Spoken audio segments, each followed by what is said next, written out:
नमस्कार मंडळी. अवधूत चिंतन श्री गुरुदेव दत्त श्री स्वामी समर्थ महाराज की जय. आज आपण पाहणार आहोत श्री अधिक मास महात्मेमधील 19वा अध्याय. हा अध्याय पठन केल्यामुळे किंवा श्रवण केल्यामुळे आपल्या आयुष्यातील दुःख, दारिद्र्य, गरिबी दूर होते. तसेच अधिक मासाचे पुण्यफळ हे अधिक पटीने आपल्याला प्राप्त होत असते. त्यामुळे व्हिडिओ स्किप न करता शेवटपर्यंत नक्की ऐका. श्री अधिक मास महात्मे अध्याय 19वा. श्री गणेशाय नम. गौरी सुत श्री विनायक, दुःख हरता सुखकारक, तोची विघ्ननाशक, मंगलता सकलांचा, माय शारदा विद्यादेवी, तिची गाऊ आता थोरवी, प्रसन्न होऊनी दई भरवी, विद्या कला गुणाशी, सद्गुरु परमार्थाचा पिता, संरक्षतो बोध करता, पितृवत उभा पाठीशी असता, काय चिंता करावे, देव देवता अनेक, गुरु महिमा त्यांचा अपरंपारू, तो सकलांचा उद्धारू, करते आपल्या कृपेने. या वचनाची अनुभव प्रचिती, दृढ धनव्यास आले गोमटी, वाल्मिकी ऋषी राजास सांगती, जेव्हा त्याची पूर्वकथा ते सांगती सुदैव, ब्राह्मणाने केले विचारण, देवा लागुनी कोणते पुण्य पदरी, म्हणून हे अद्भुत घडले, कोणते कारणे करून द्या उपजले, म्हणून दर्शन देऊनी मृत पुत्रास उठवले. तव श्रीहरी काय बोलिला, विप्रा मास जो सरला, तो पुरुषोत्तम मास भला, होता तुझ्या भाग्याने, तू तुझ्या पत्नी समवेत, मुडला असता पुत्र शोकात, भान न राहिले तुम्हा प्रत, कशाचेही ते धवा शोक सागरी त्या बुडताना, तुम्ही आठवले मम चरणा, त्या गुण अन्न उदक प्राण आरंभिला हरिध्यास, एक मास तो संपूर्ण, तुम्हास घडले पवित्र स्नान, न कळत ते उपोषण घडले अधिक मासाचे, या अधिकाची हीच ख्याती, या माशी पुण्यकर्म घडते, त्याचे फळ मनुजा हाती येते कित्येक पटीने, 3 वर्षांनी एकदा येतसे हा मास प्रिय मजसे, माझेच पुरुषोत्तम मास खासे दिले असे मी याला, जया या पुरुषोत्तम मासाचं 1 दिवसाचा उपास घडत, तो मनुष्य प्राणी जात असे वैकुंठवासा, तुम्हात संपूर्ण मासाचे पुण्य स्नान झाले उपोषणाचे, अनेक माझ्या अनुसंधानाचे पदरी पुण्य लाभले, त्यामुळे होऊन संतुष्ट आलो दर्शन देण्याप्रत, पुत्रहित व जिवंत केला असे फिरून, ऐकून त्या हरिवचना आश्चर्य वाटे सुदैव मना, तो करी तसे विचारणा, महात्मे अधिक मासाचे केव्हा, सांगती मधुसूदन, पुण्यशील हा मास जाण, या मासीचे व्रताचरण प्रारब्ध बदली असे, मनुष्य जन्माचे ही येऊन, जे न करे ती व्रताचरण, अभागिती जाणावे जन, उपजत कर्म करंटे, या मासीचे ते व्रताचरण, जे दुर्दैवी न जाणती जाण, ते अभागी असती भोगती, दुःखे दारिद्र्य क्षणात, इतके सांगून श्रीपदी, अंतर्धनाते जरी पावती, आठवणी त्याची न मूर्ती, ब्राह्मण करी वंदन मनोमनी, म्हणावा अधिक माझा तू थोर रे जगी खासा, पुण्यदाता तोच मानसा, असे अपार पुण्यमय जाणते पवनी, मज हातून घडले स्नान, हरिचिंतन त्याचे तू प्रसन्न होऊन, पुत्र दिला मज लागी, पुत्र जन्म होऊनी अधिक पुन्हा, जन्माचे त्याच्या सुख मिळता, उजळले माझे मुख समाधानाने, ते दबा न कळत हातून घडले व्रत माझे, तेने तोषला तो भगवंत, पुत्र केला माझा जिवंत, धन्य धन्य तू मास व्हावया पतितांचा उद्धार, तुझी उपासना ठरे ठोर, याचा अनुभव माझ्या समोर आला असे प्रत्यक्ष, ऐसी मल मासाची स्तुती करुनी, सुदैव करी त्यांचे पालन, श्रद्धा भाव मनी ठेवूनी येता 3 वर्षाने, सुदैव गौतमी आणि कुमार, अधिकासी व्रताचरण सुंदर, स्नान दान जप निरंतर करती भक्ती भावाने, त्याची तो ईश्वर उपासना, सुखी ठेवी त्या जीवना, शोक दुःख दारिद्र्य हरणा, ठरला उपाय तो श्रेष्ठ, हरिभक्तांचा छंद लागला, सुदैव ब्राह्मणाला लागला, तो करी नित्य मानस पूजेला, जे का श्रेष्ठ पूजेने, नारायण ऋषी म्हणती नारदास, सूत म्हणती श्रोती जनास, वाल्मिक म्हणती दृढ धनवास, एक पुढे काय घडे, सीमा श्रुता आयुष्य सीमा मृत्यू लोकांची संपदा, सुदैव गौतमीची प्राप्ती, उभयंता वैकुंठांची झाले, त्याने हरी कृपे हरी सानिध्या, सुख भोगायस भोगते झाले वैकुंठनास, तेथे करुणी भू निवास, पुन्हा जन्मले भूलोकी, पुण्यपदरी त्याचे अपार, म्हणून सुदैव तो भूमीवर जन्मला होऊनी राजकुमार, गौतमी राजकुमारी, वाल्मिकी सांगते राजाप्रती, सुदैव जन्माला भूवरती,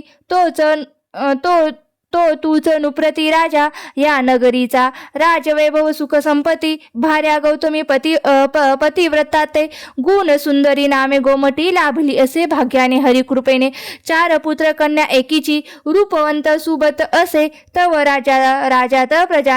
प्रजा ते सुखी हे सारी हरीची देणे लाभले पूर्व पुण्याईने ते अनुभवासी हरिवचने जे जे जे का तुला सांगितले हे सारे तुझे भाकीत नारायणने कथिले विप्रावत तो वृत्तांत याआधी तुझा प्रत सांगितला मी असे आता एक रश एक राणी जागवी तुला शुकतो गत जन्मीचा पुत्र नेक भेटला पक्षी रूपात त्या वृक्षाच्या फांदीवर बैसून तो विहंगर तुला तिथे पाहिल्यावर करी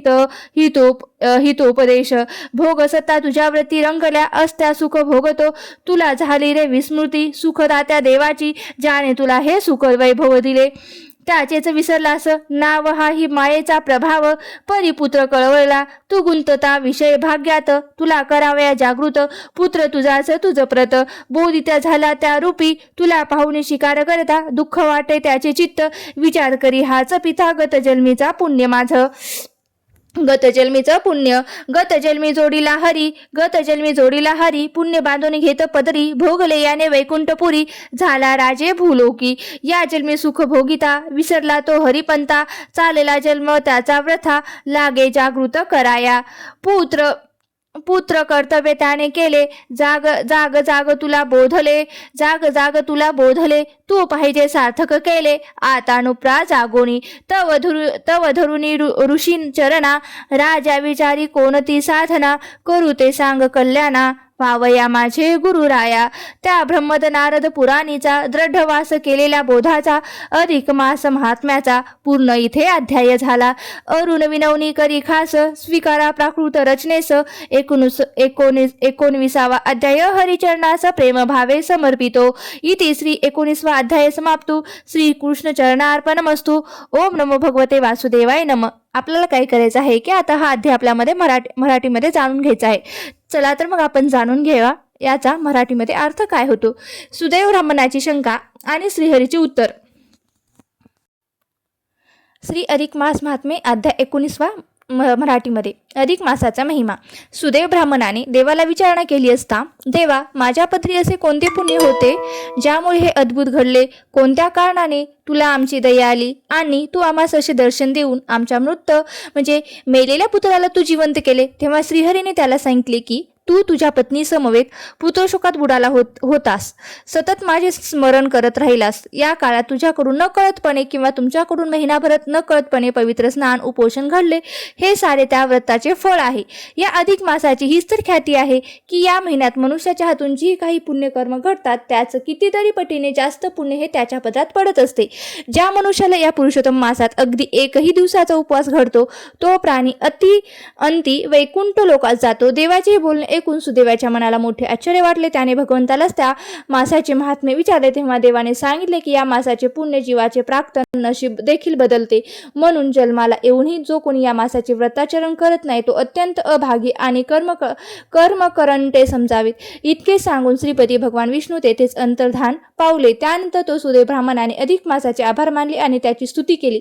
तो ब्राह्मण आपल्या पत्नी व पुत्रासह आपल्या घरी गेला सुखाने संसार करू लागला पुढे दर 3 वर्षांनी येणारे अधिक मासाचे त्या तिघांनी उत्तम प्रकारे व्रताचरण केले सुदैव ब्राह्मणाच्या मनाला हरिभक्तीचा छंद लागला आणि तो नित्य देवाची मानसपूजा करू लागला